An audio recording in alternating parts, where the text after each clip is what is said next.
Today I am going to continue my talk on the Wheel of Life Tonka painting. And I guess I will start here by bringing up a close-up here of the picture. And last talk, I talked here about this center circle where we have the pig representing fundamental ignorance, separating phenomena into a self and an other. And then from that, you see the pig has both the tail of the snake and the tail of the rooster. They represent aggression and desire or passion. And what's not pictured there, of course, is the klesha, or the negative emotion of ignorance, which is things like apathy, denial, not caring, not giving a darn, and so forth. And then pride, thinking that you are better than other people, and jealousy, which basically is thinking that other people have gotten a better deal than you have.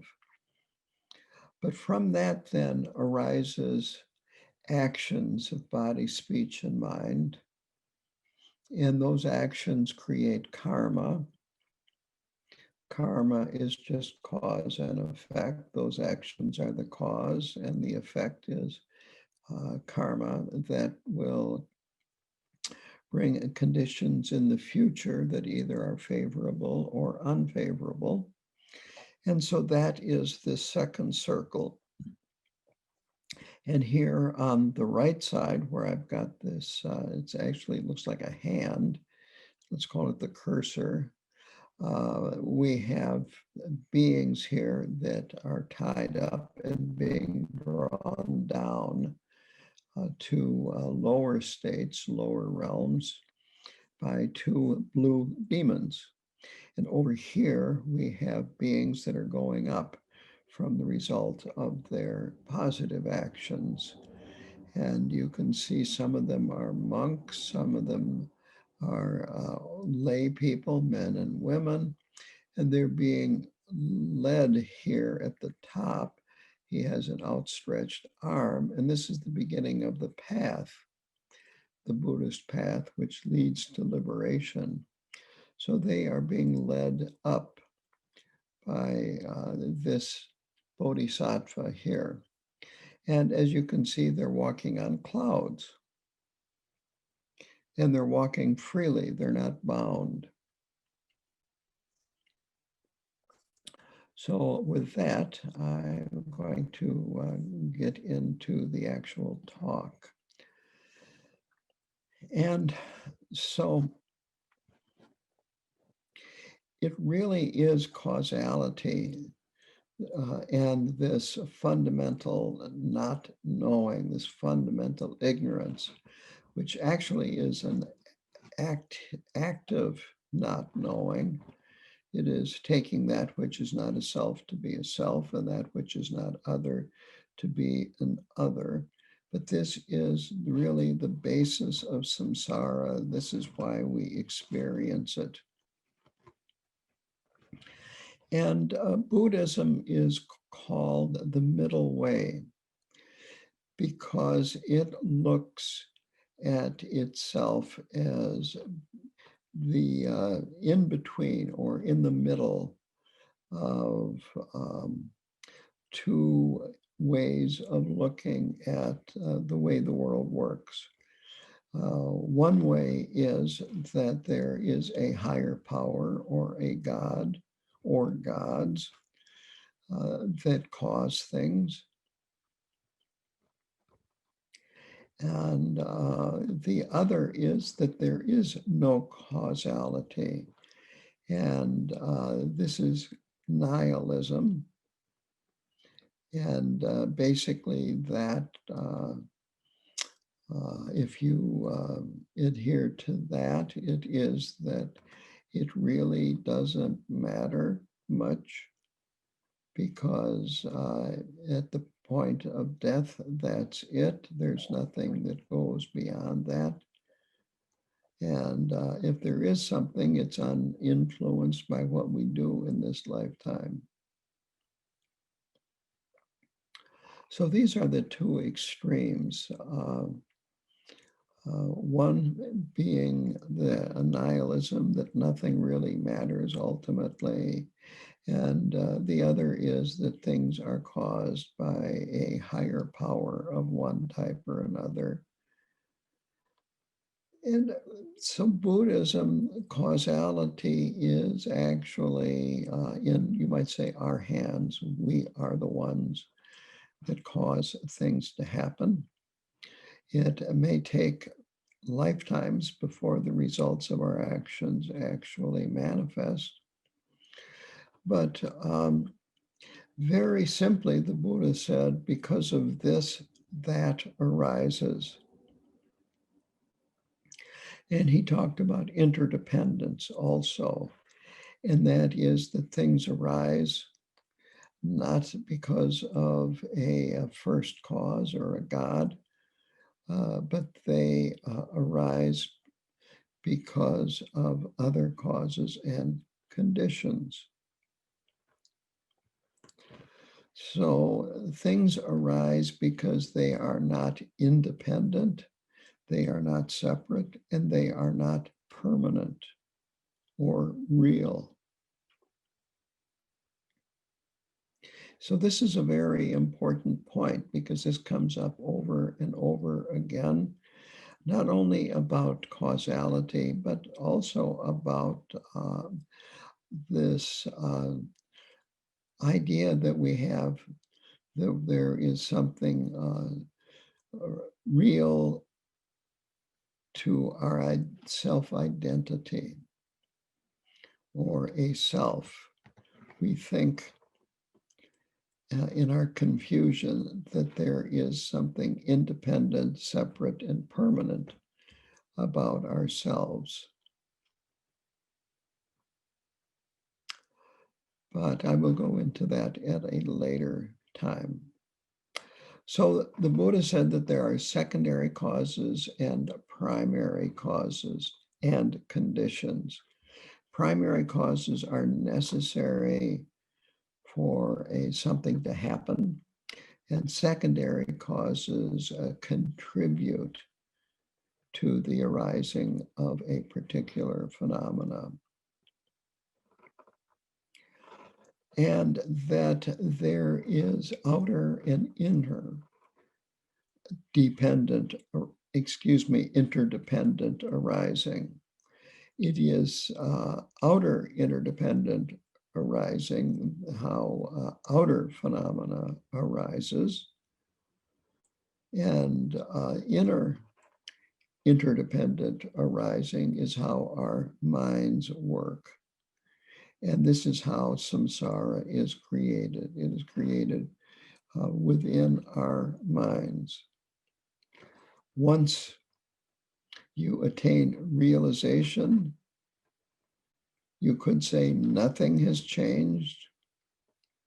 On the other hand, you see that samsara is an illusion.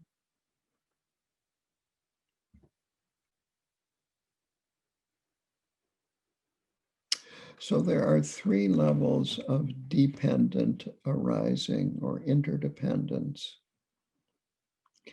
And the first level is very simply causality. As I said, the Buddha talked about because of this, that arises. And getting back to the picture, I am going to go back to it. And this is the wrong picture.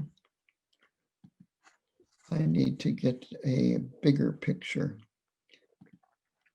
Um,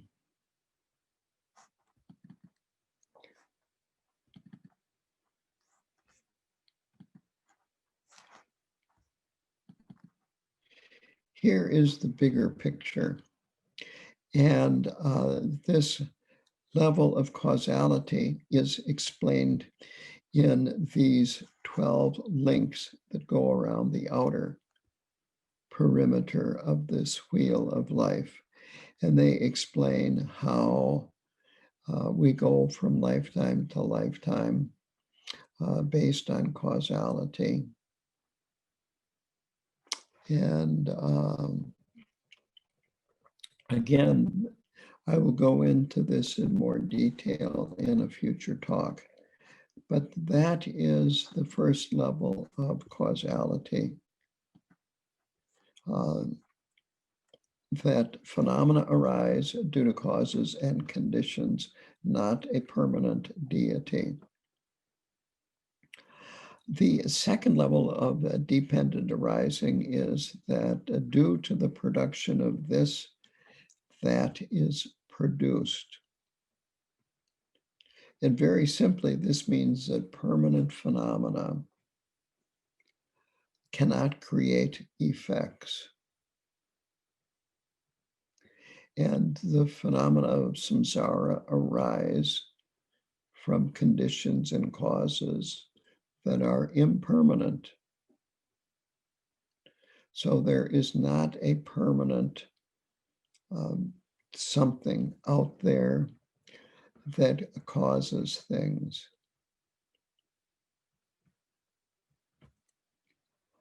And then the third level is, which goes on a one step beyond this, is that due to ignorance, there is compositional action or karmic creation. This is a quote from the book by the Dalai Lama titled The Meaning of Life.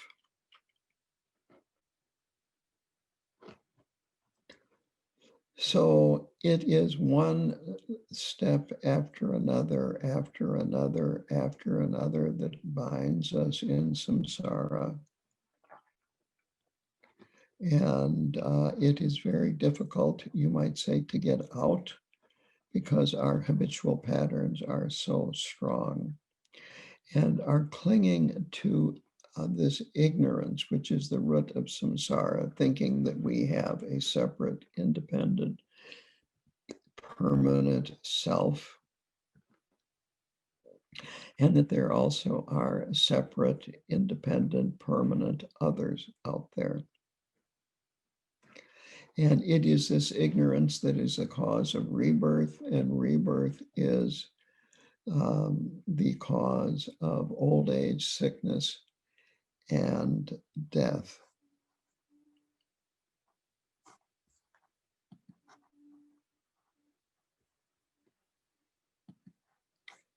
So now I want to go to another slightly, or I shouldn't say slightly, closely related concept, because the question is then what if there's nothing permanent, unchanging, and so forth?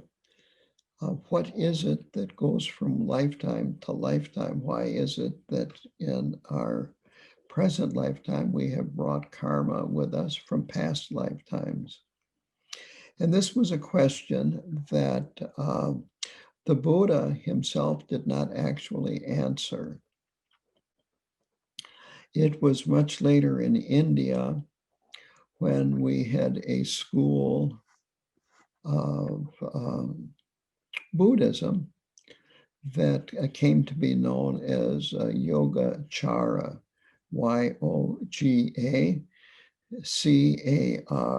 and that means practitioners of meditation or yoga. And this school was led by people that were serious meditators and were not scholars.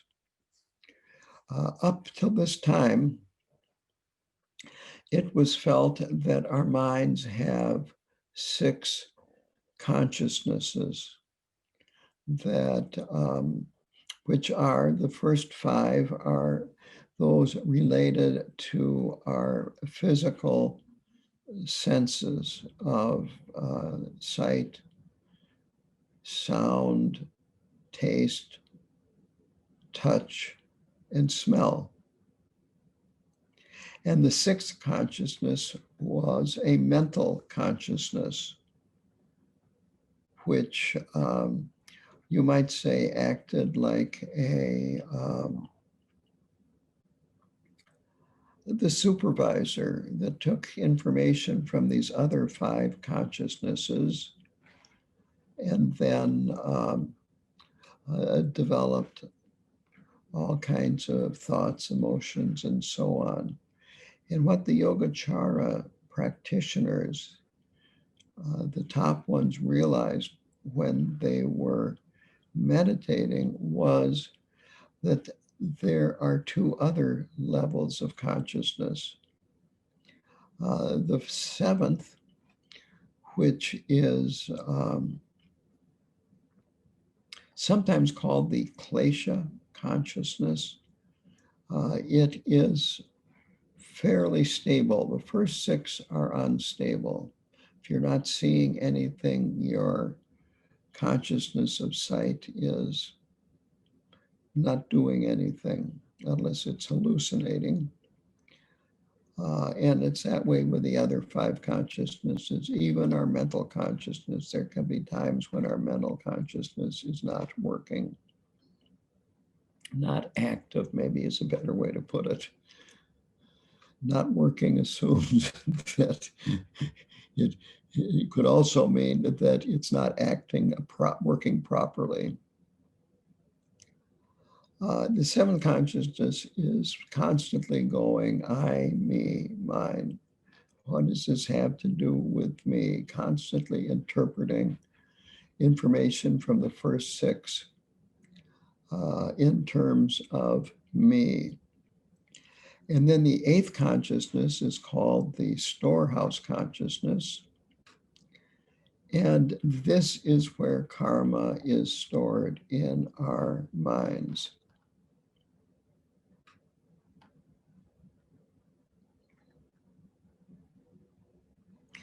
And so this is the consciousness that carries our karmic traces and our dispositions, our habitual patterns, our likes and our dislikes from one life to another.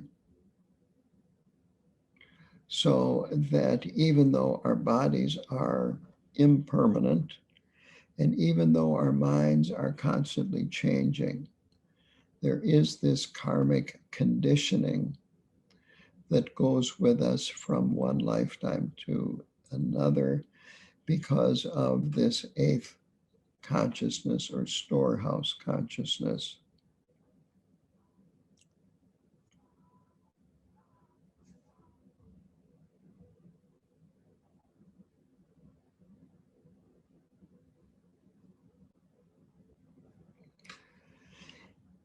And it's interesting because it is this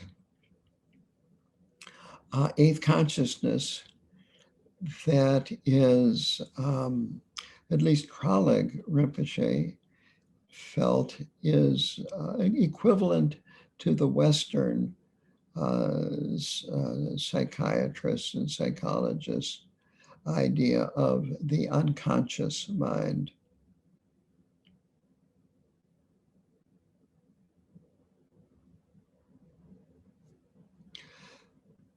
So there are 2 levels of consciousness. One is the consciousness from 1 through 6 we are aware of, and 7 and 8 we are normally not aware of. 1 through 6 are unstable, 7 and 8 are stable. Now, all 8 consciousnesses are deluded but they can be transformed into wisdom consciousness. And this is very important. We don't have, as we travel the path, we don't get rid of one consciousness and another one kicks in. That it's a matter of purifying the delusions. And there is in the Mahamudra lineage supplication, it talks about confusion dawning as wisdom. And that is what is being said here, is that as we travel the path, the delusions are gradually eliminated and pacified, and the wisdom then comes forth like the dawn.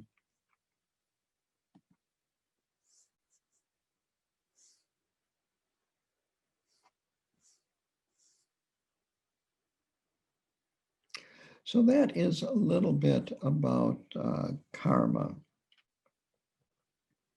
To go into this as it relates to this, both the center hub and then this hub with beings being dragged down and others being guided upward, is that these, any actions of ours, of body, speech, and mind, that are motivated by attachment and desire, aversion and anger, indifference and apathy, jealousy and greed and pride, all of these leave karmic traces. All of them leave, you might say, negative karma. And that this could be looked at like a seed, that it plants karmic seeds. And of course, these karmic seeds are not substantial. The mind is not substantial. The mind is not the brain. If it was, then we wouldn't take anything with us into our next life. But we do take these karmic seeds with us, and when conditions are right, they sprout, grow, and bear fruit.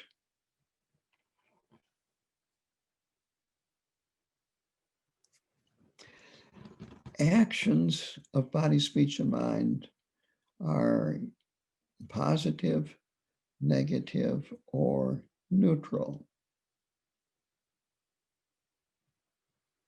A neutral action is frequently described as like blinking the eye, where it's more happening naturally rather than there being any kind of motivation.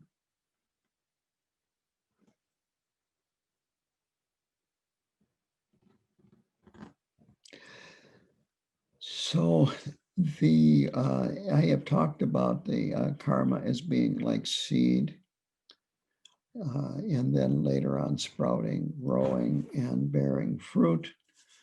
But there also is a conditioning of the mind. And the result is a habit. And part of this type of a habit is habitually seeing things a certain way.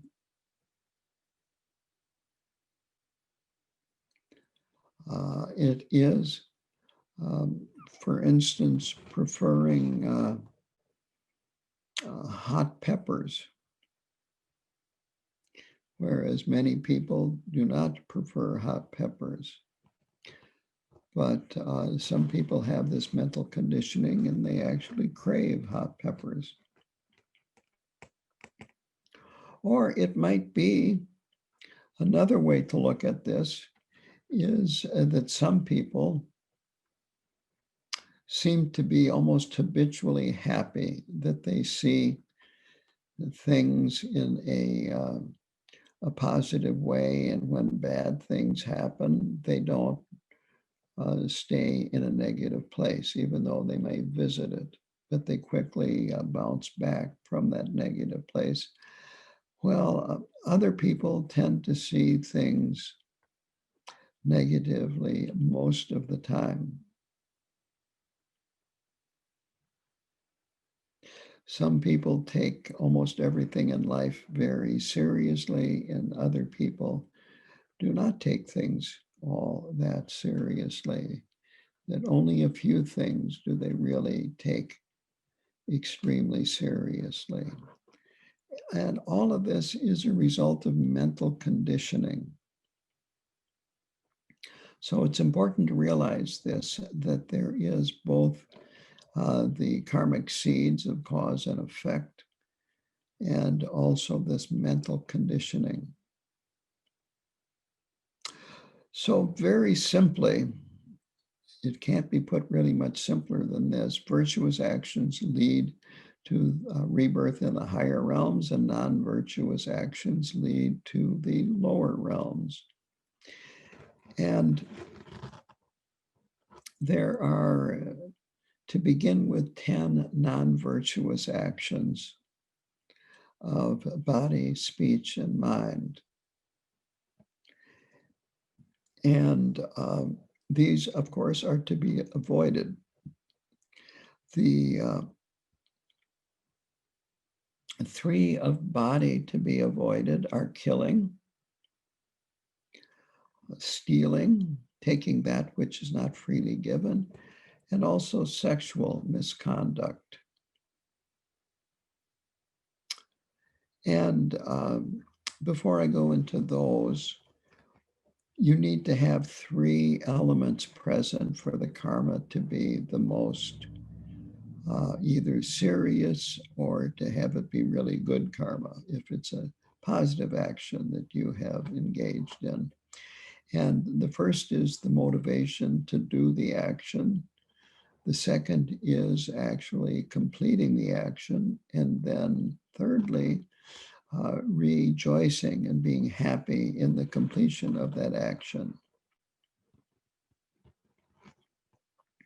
So to make the karma of killing most serious is to first be motivated to kill somebody or even an animal, then do it, and then afterwards rejoice in it and be happy.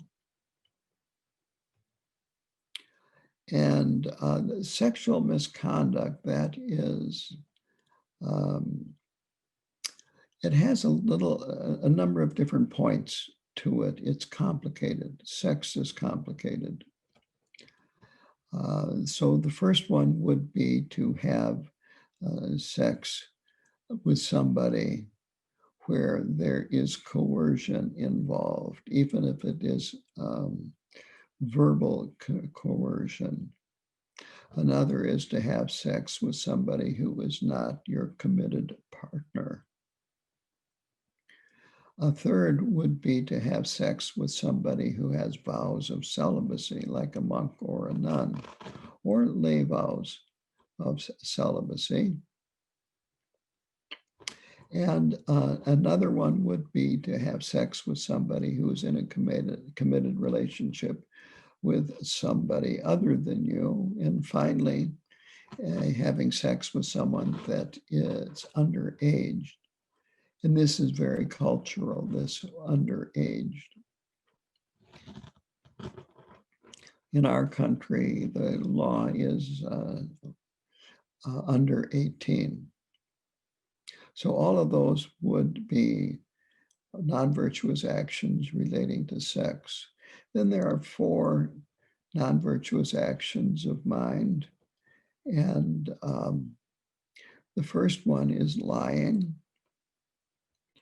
And it is considered that the worst type of lying is to be telling spiritual lies, talking about fantastic experiences that you have had when meditating or otherwise, and you really haven't had them, or you are exaggerating. Another is to lie to um, well, let's call it disharmony, creating disharmony, where you are talking to another member of the Sangha, and perhaps you are talking negatively about the Lama, or you're getting into other areas. And but basically is happening is that you are trying to, you might say, set up different factions that would then uh, oppose each other. And so creating disharmony in the Sangha is considered very negative. Creating disharmony on the outside of the Sangha also is a problem, but not quite as seriously. It doesn't create as much serious karma, negative karma. And an example of that would be where at work you get involved in the, you might say, politics of the office, and you start saying things, creating, you might say, with the intention of creating a problem between one of your coworkers or two other coworkers, or a coworker and the supervisor, and so forth. The third is harsh words. And very simply, if you bring things to a painful point, you are wrong, even if you are right. And the final negative action of, or non-virtuous action of speech is sometimes called gossiping. And very simply, gossiping is talking negatively about somebody when they are not present. Another, you might say, interpretation, or a second part of this is just running off at the mouth.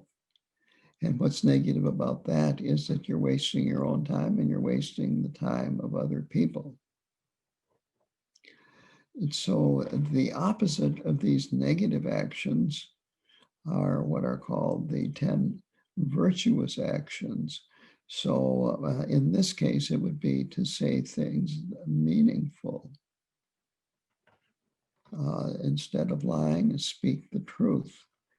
Instead of creating disharmony, try to maintain harmony. And if there is disharmony, try to heal it. And speak gently instead of using harsh words. So the last are the three non-virtuous actions of mind. And the first one is envy, feeling that other people, you are envious of them.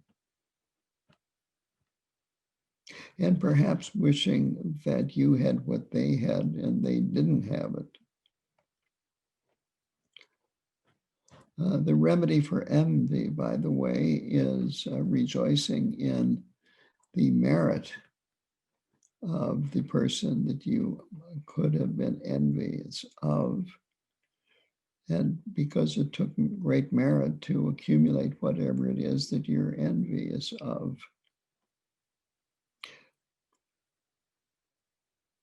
The second is ill will, and that is wanting harm to come to another person. And it wouldn't necessarily be you being the cause of the harm, but wishing that, let's say, another person got sick, that they're at work, that their supervisor called them into their office and I had a very serious talk with that person about how they are not meeting the standards that are expected of them, or perhaps even getting fired. These sorts of things are considered negative actions of mind. The last one is called wrong view. And it's basically saying that any of the main teachings of the Buddha are wrong, as opposed to saying, I don't understand them. There's a huge difference in saying that they are wrong and saying, I don't understand them, when you don't understand them. So these are the 10 non-virtuous actions. And again, there are 10 virtuous actions that correspond to each one of them. I've talked about some of them. Another very virtuous activity is to have bodhisattva motivation, or bodhicitta, being motivated to practice so that you can travel the path and be the most benefit to other beings. And so it is through virtuous actions that lead to liberation from the 6 realms. And it is the accumulating merit from virtuous actions and accumulating wisdom. And here, wisdom is meant by seeing ignorance for what it is, seeing that taking that which is not a self to be a self, taking that which is not an other to be an other, is totally fabricated, totally unnecessary, and does not conform with what's actually happening. That it is something that we are applying to our experience in a way that is totally unwarranted.